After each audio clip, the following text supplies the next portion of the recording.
Днес ще ви представим празничните предложения на инженер-технолог Тодор Каланджова от Велинградската гимназия по икономика и туризъм Алеко Константинов.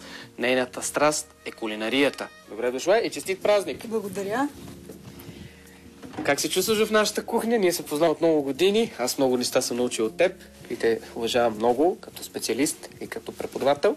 Благодаря ти, чувствам се много добре. Малко съм притеснена, но това е нормално. Не мисля, защото ние сме от едно тесто. Обичаме кулинарията преди всичко. Обичаме кулинарията, обичаме и да пишеме книги, обичаме и да готвим много. Да. А ти си издала книгите 55 велинградски рецепти. Един наистина много интересен труд, който дори е преведен на немски език. И така можем да популяризираме сред немскоговорящите уникалната родопска кухня от Велинградския регион.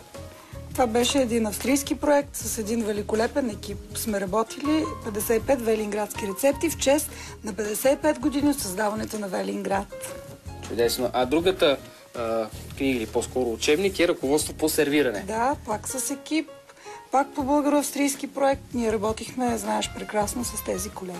Така че виждате, нашият гост не е случайен и ни предстоят много интересни минути. Сега откъде ще започнем с празничното меню? Ами най-напред с това, че името ми е дар от Бога. Това означава. Обикновено Свети Тодор е изобразяван на иконите яхнал бял кон и Тодоров ден винаги се свързва с конете. Известен е като конски Великден, като Тодорица. Това са другите наименования на този празник. Празничното меню, което трябва в един дом, в който има Тодор, Тодорка, Теодор, Теодора, Доротея, Дара, би трябвало Божидара, може би, или не? Да, и Божидара. Трябва да се започне с приготвянето на една обредна пита, която обикновенно е символ на конете, на подкова.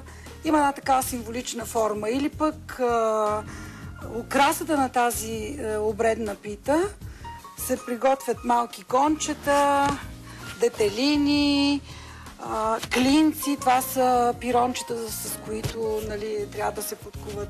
Пироните, с които трябва да се подкуват ковете. Ще направим днес. Ами днес ще направим една обредна пита, която символизира точно този празник.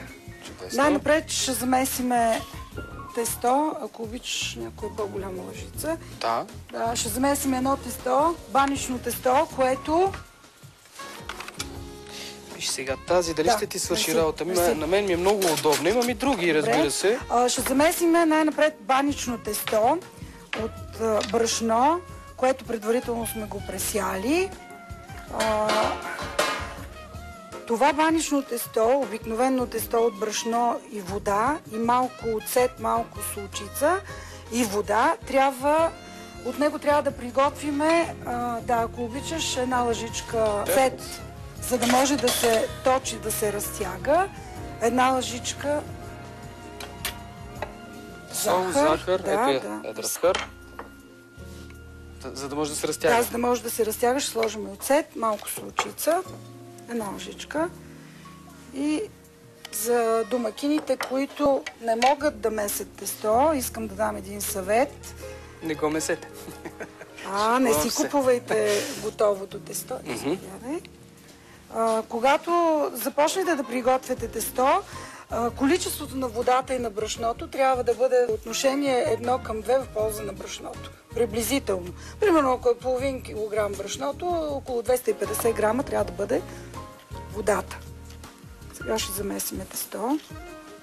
Това е за декорацията, така ли? Да, това е за декорацията. За да може да отлежи около 20-30 минути, намазано с мазнина, да може да отлежи хубаво това тесто и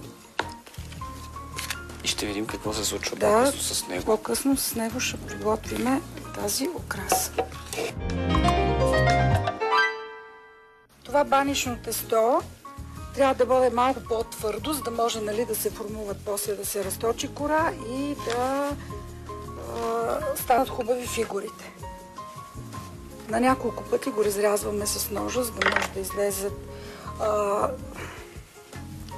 Има си някакъв термин, вероятно, специфичен. Да.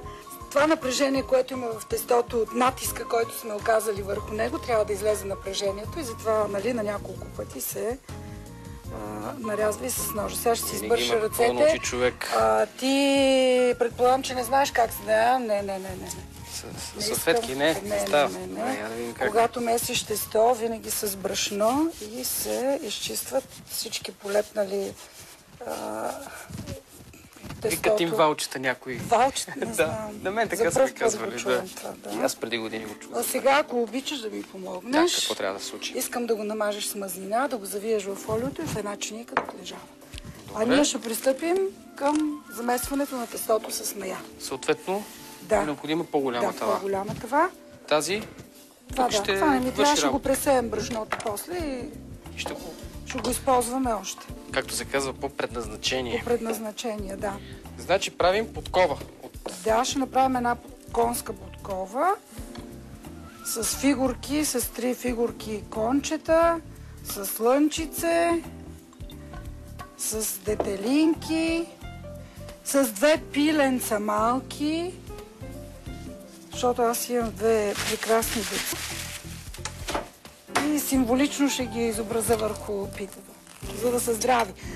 Когато в едно семейство има именник, има Тодор, Тодорка и има млада булка в това семейство, на времето младите булки са месили такава обредна пита, носили се в църквата, след което са раздавали най-напред, са разчупвали, след като направим с тебе питата, ще ти кажа как са разчупвали на най-малките деца, а предварително дечицата в къщата са измивали косите, за да са здрави. След като им раздадат от тази обредна пита на малките деца и на приятелите на семейството, на съседите, те са отивали и създавали част от залък от този хляб и на конете, за да бъдат здрави през цялата година.